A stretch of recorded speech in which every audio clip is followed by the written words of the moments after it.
Good afternoon. Good evening. Welcome to being here. Yeah. I'm Ariel. I'm Shya. And I would say the handsome man sitting next to me is Shya, but you can't see him, so you'll have to take my word for it.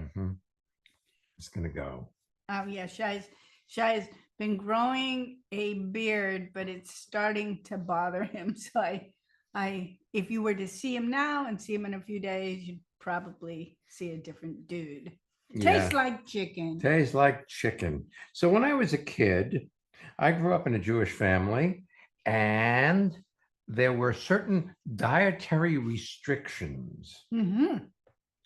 There were restrictions about eating things that didn't have cloven hooves, or things that didn't have scales, like fish without scales, like eel or lobster or crab or shrimp. Those were things that were verboten. They were treif. They were bad.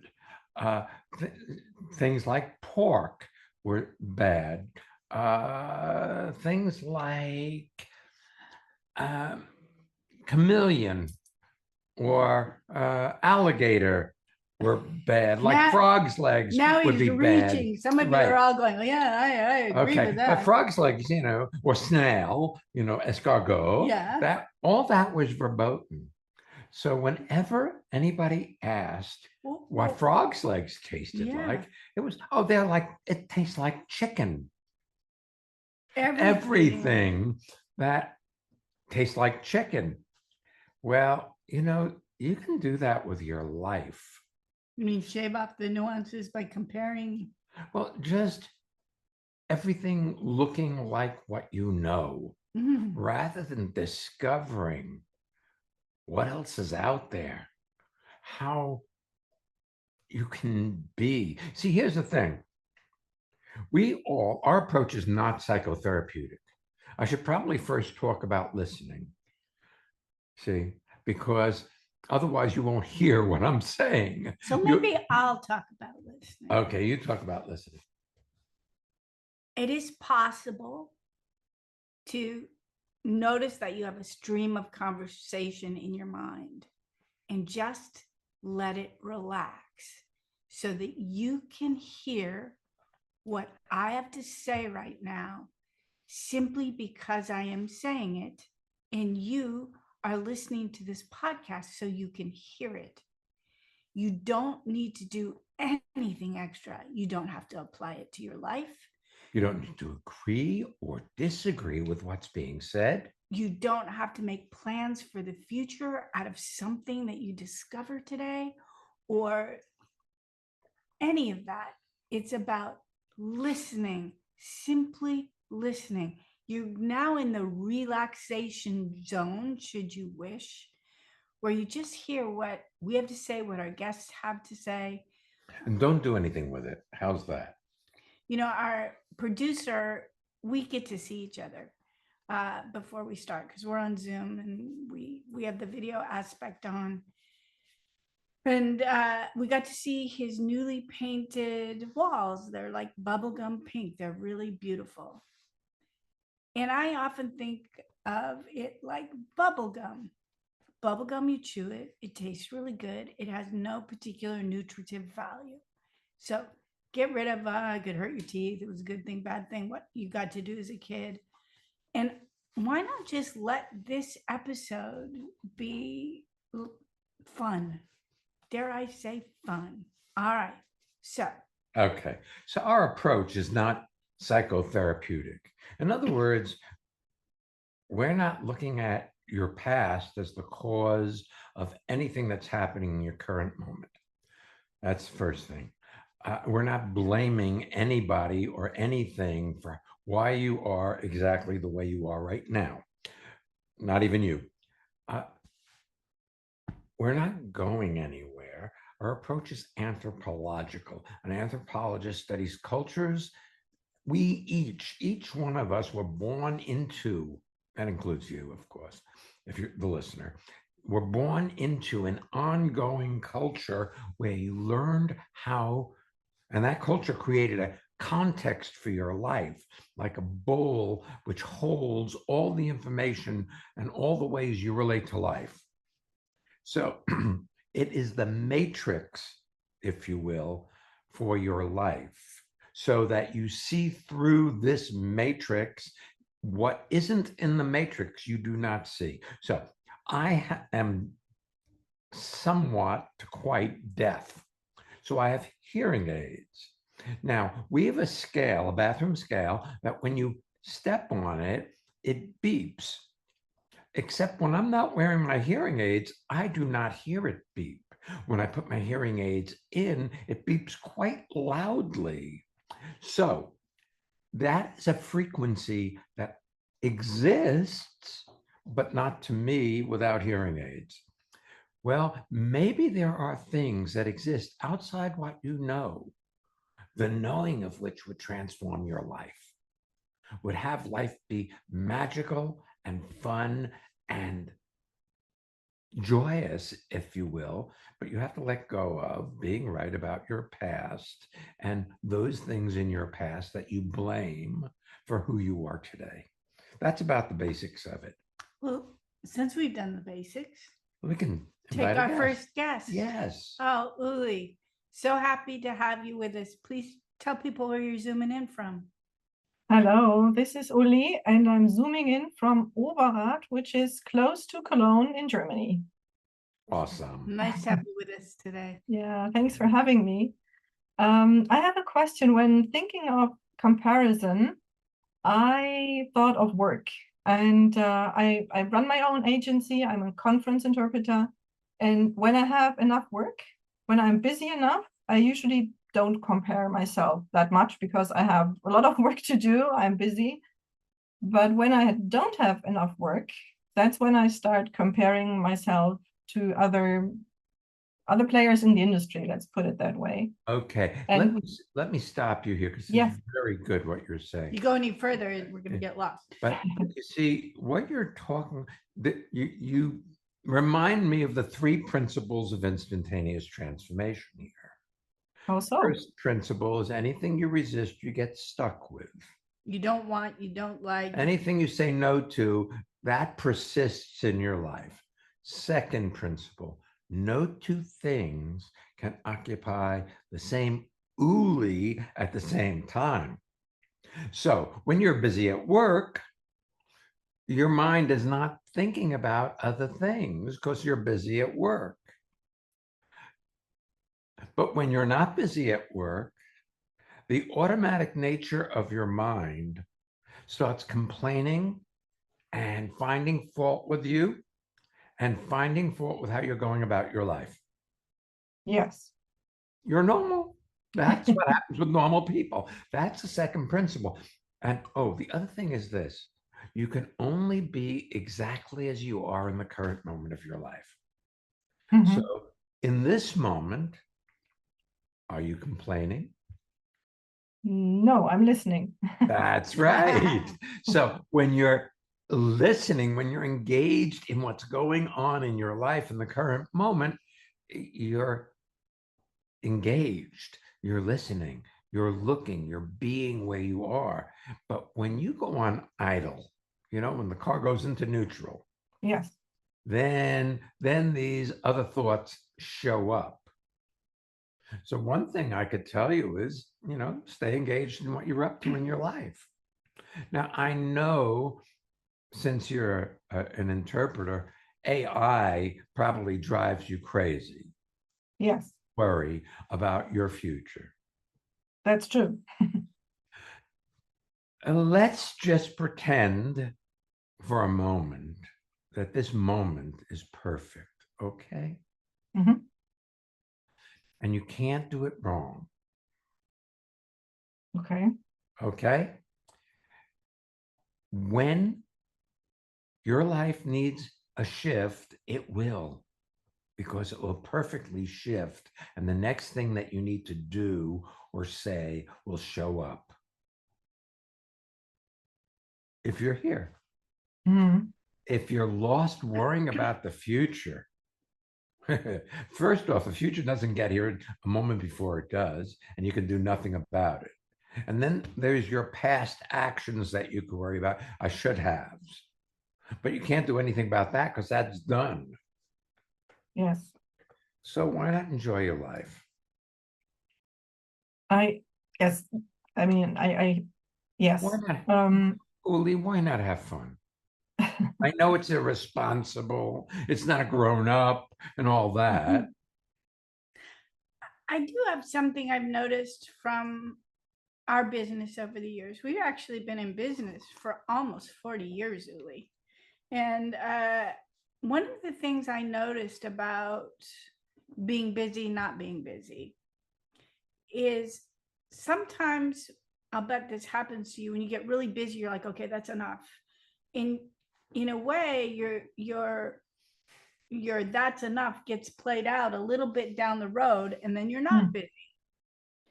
yeah. And I've found that when I get really busy, like for instance, since the end of the 80s, we've been going, or early 90s, we've been going to Costa Rica.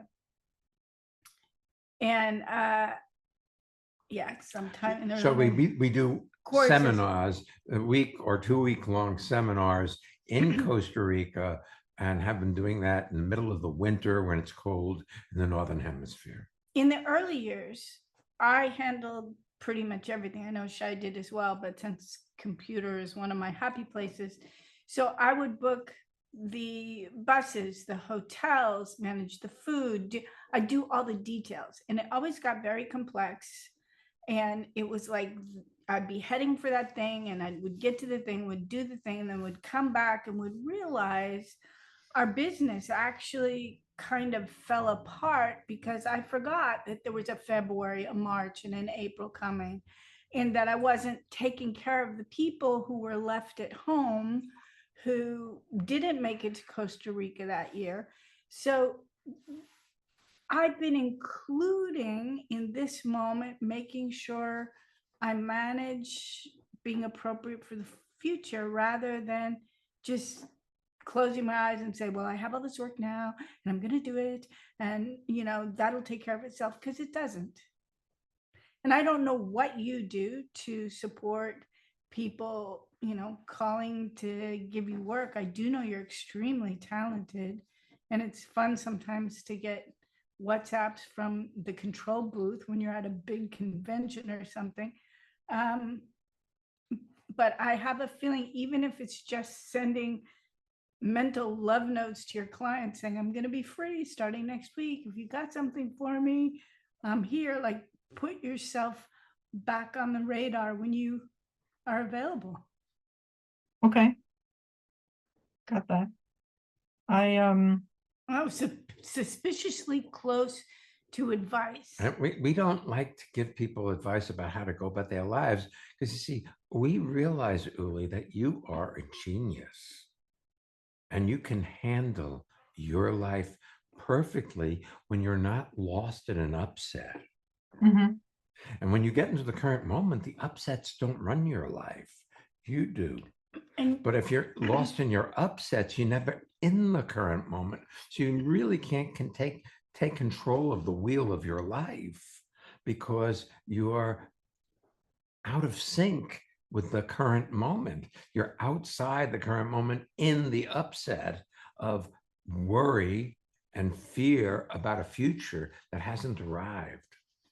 Yeah. You're a worker. You have a really strong work ethic. So in the days when you're half booked, not booked, some part of you thinks that you're what? Lazy? That's the right word. I knew it. That is the right word. And I'm not sure you allow yourself to bask in the afternoon you have free, to, creatively step into something that might delight you, because you're worried about the future. Yes, that's true. Well, that's quite a true, Yeah. If you're so lost in the future that you don't enjoy the moment, what's life about, baby? It's really about slowing down and getting here. I have a strong work ethic as well. I don't think so, but that doesn't matter. It's obvious. But like, I've been noticing today how when the dishes we use dishes for lunch or whatever, I immediately go and wash them. It's like everything, I'm looking for what needs to be done so I can do it and be done with it. Those incompletions that you leave around, they they suck your life Mm, because you're constantly thinking, oh, I got to do that, or I got to do that. But when you do it, you don't got to do it no more. yeah. Energetically speaking, I haven't had my normal, what I would consider normal, robust energy. So it's been an interesting challenge not to compare how I am today to how I think I should be or how I was, a few months ago. And I put a neck wrap that I have in the microwave to heat it. It's one of these things and you can wrap it around and Oh, I love them. yeah. And it was in there for a minute and a half because that's the perfect amount on that particular piece. And I looked around and I thought, I have enough energy for a minute and a half. What can I do? It was so Mm, much fun, Uli. Well, I do that all the time. I do that when I'm cooking. Well, I have 2 minutes to go before the timer goes off. Now, what can I do and get done in the next 2 minutes? mm, Just, fill the bird feed or whatever. yeah. It's like, And I have a feeling you're more habituated to complaining about what isn't rather than looking at what you can do in the next 2 minutes. Yes. I mean, I noticed that I'm extremely productive when I'm really there and not worrying about the future. And this well, worrying thing really puts me off. Like it's like that's the paralyzing. beauty of the moment, my dear. Yeah. When you're really here, you get an amazing amount done without hardly any effort at all. And it's effortless. And you get a lot done because you're not lost inside conversations. I've been noticing something today about the way my mind works. I've been different things stimulate thought. And some of these thoughts are 75 years old. Memories from 75 years ago. I was driving down the road Mhm. and I saw something. I can't remember what it was that initiated it, but I started thinking about a friend of mine's family. His father was a lawyer, mother was an interior designer, and this whole series of thoughts showed up. And we're talking about stuff that happened When he was six, 10. well, a little older, maybe 17, Hmm. Okay. you know?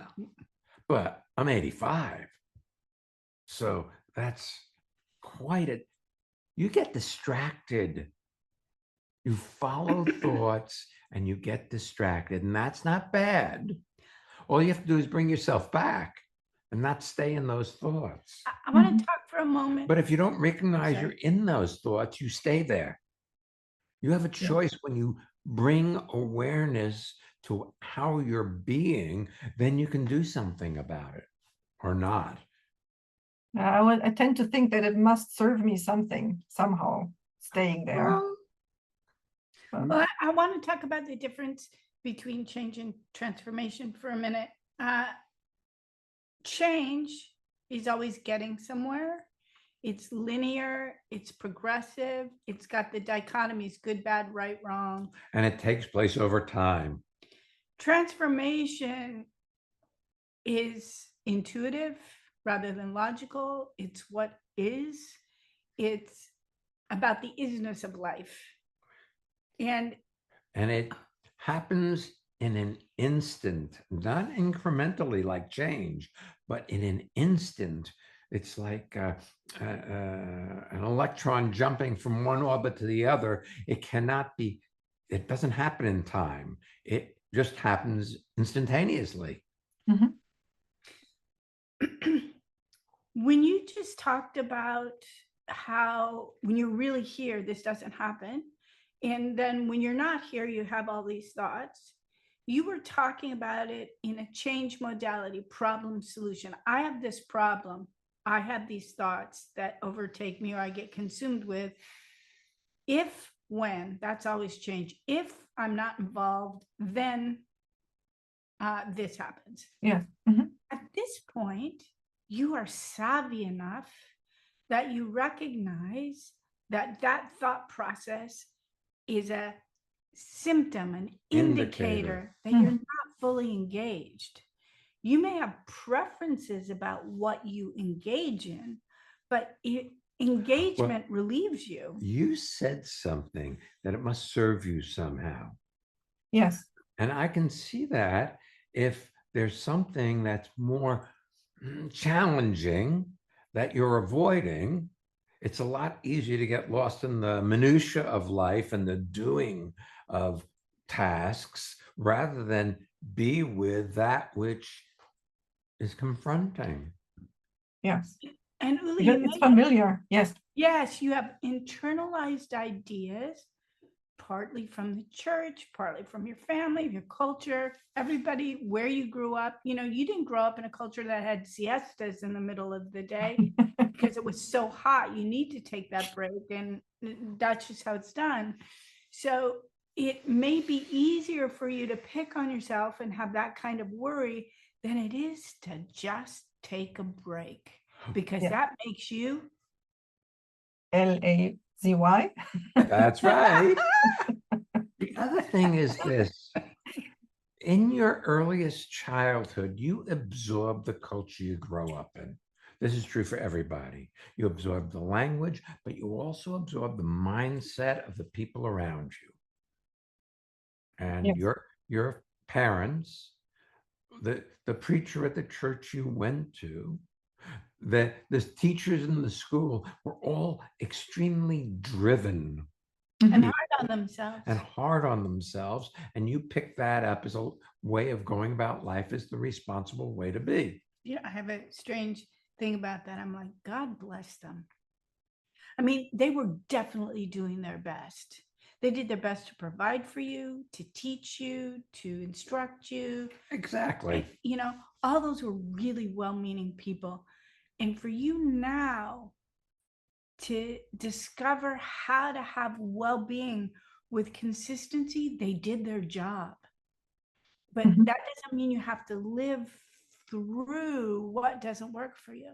And you see, they lived through what didn't work for them because they were, for the most part, in survival. Life has not been easy on planet Earth for anybody ever. You know, the dinosaurs didn't have it easy either.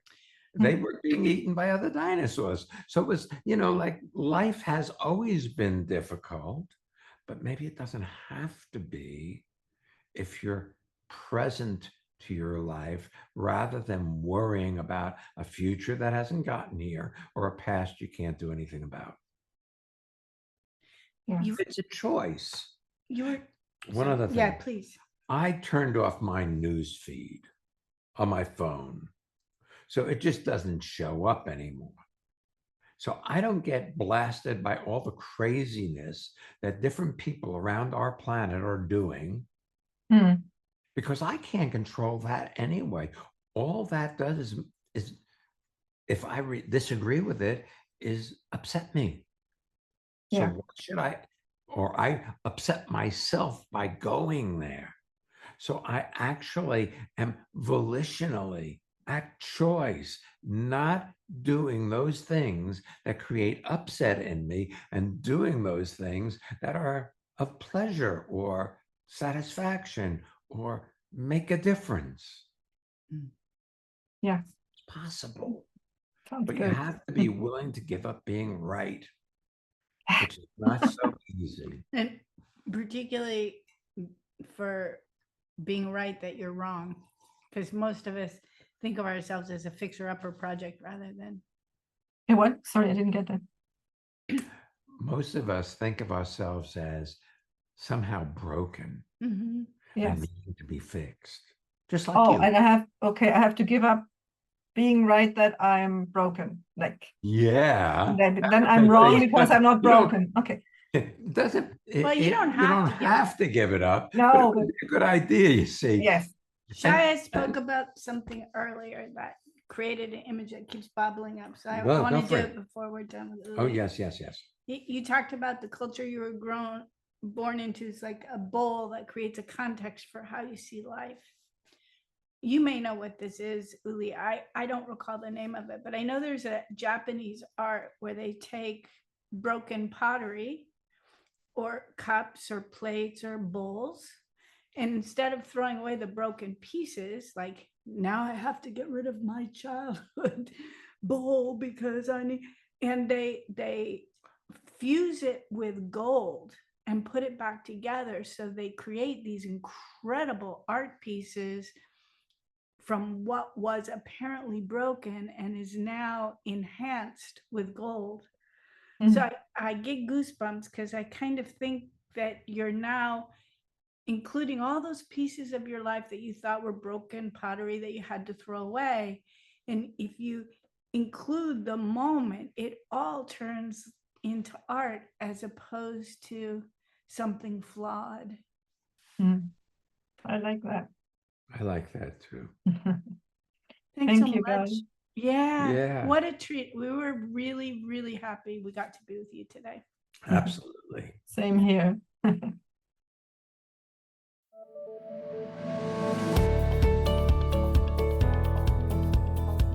Alrighty then. Drum roll, please. You sound like our cat. It's time for our listener feedback spotlight while Shya is here purring with me. We get to hear from one of our listeners about how transformation has impacted their lives. And if you'd like to learn more or register for any of our upcoming courses, visit transformationmadeeasy.com. Yeah. And when I say easy, it's like the fire swamp. Yeah, join us. If you know your way through it, it's easy. If you have a good guide, it's easy. If you don't, well, there's rodents of unusual size. There's lightning sand. Oh, What's all the other those. thing? I don't remember. Oh, and the fire spurts. There Right. you go. There you go. We're great Transformation made easy. I'm Corrine from Long Branch, New Jersey, and I've been attending transformational seminars with Ariel and Shya Kane for many, many years. I particularly love their Being Here podcast because it gives me an opportunity, whether I'm driving in my car or sitting at home or whatever I'm doing, if I want just a break and an opportunity to relax, get in touch with myself, and just experience transformation, just experience feeling good. I turn on the Being Here podcast and it's great. Do you want to have well-being with consistency? Connect with people all over the world from the comfort of your own home at Ariel and Shya's lively interactive Living Made Easy virtual seminars. Join any of their 2-hour online events or take a deep dive into the magic of being you at a virtual weekend seminar. Come on, let's connect. Find out more and register at transformationmadeeasy.com.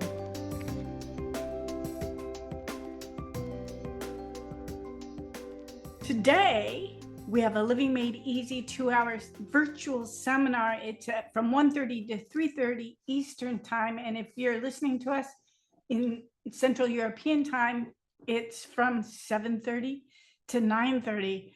In case you're listening to this in the archives, you can go to transformationmadeeasy.com and see what virtual seminars we have upcoming, because you'd be welcome. In August, we're doing a course. We have Creativity and Intuition in New York City, August 7th, which is a Friday, 8th and 9th. So it's a Friday night, Saturday, and Sunday. And then there's a Monday live in person following that. So that's on the 10th. Okay, next we have Costa Rica 2027. It's filling. If you want to join us for that, for a 1 or 2 week immersion in instantaneous transformation. It is has a prerequisite that you do a weekend workshop or a seminar with us. There you go. We don't really there work. You go. There's our heavy pressure sell. That's it. But you're welcome. And you're invited. And if you want to know more, just go to transformation. Madeeasy.com. Okay, let's take our next guest. Yes. Ursula, welcome to being here. Tell people where you're zooming in from. Yeah, hi, this is Ursula from St. Gallen in Switzerland. And it's a lovely day and it's beautiful to listen to you. And I laughed my head off a few times listening to you. You love what? Laughed her head I off. laughed my I head don't off. know what you laughed your head off about, but you still had. Yeah, when you were talking about, giving up being right, my mind came up with giving up being righter. Writer. Writer and not be so wronger. So it just went into comparison mode. It was very Where fun. did you learn your English? That's what I want to know. Yeah, it was funny. I like that. That is comparison mode. Well, you may be right, but I'm writer. Yeah. Yes. Yes, yes, it's and it's you mentioned that y comparison with me at the moment, I find it mostly when I'm observing my body, because my body, I have an artificial knee on one side, and the other one is about to be repaired and get itself an update as well. So walking is not as smooth as I remember it to be. So sometimes it's going really well, and I'm going, oh, wow, I can actually walk. I can set one foot and put weight on it and the other one. And then suddenly, there comes a sting on one side and I think, and this is not, and probably I should. And then I start being like observing, but with rules. If I do it like that, it's better. If I do it like that, it's better. And it's just killing me sometimes, and and I'm amusing myself as well, because I love how you're talking about that commentator that it's almost like you're a professional game, whether it's football, soccer / football or American football or baseball. It's like, and then she walks and one foot goes to the next and score. She made it across the street without pain. It's like, yeah, when you've had an injury or something like that, it's so easy to get focused on the physicality of being you and forget that that's not you. and comparing it to a past when there is, there is a present. Yeah. Sometimes I see kids, they run around, they fall, and then they get up and they run around. I thought, man, I wouldn't want to do that right now. Yeah. Wouldn't want to do that at all. Oh, yeah. Wow. Yeah. Yeah, it was really lovely when I walked home today. It had been sort of up and down, being a bit heavy on the left side and then on the right, and then suddenly I walked out of the school, and I could feel like my weight was there was a groove coming in, and it was just so sumptuous, and I was just so happy. And then I thought, oh, let's see if the stairs are working as well. And it sort of worked, and then I adjusted it slightly, it worked better. And that was like really lovely. It was so different from, it just doesn't work like it used to.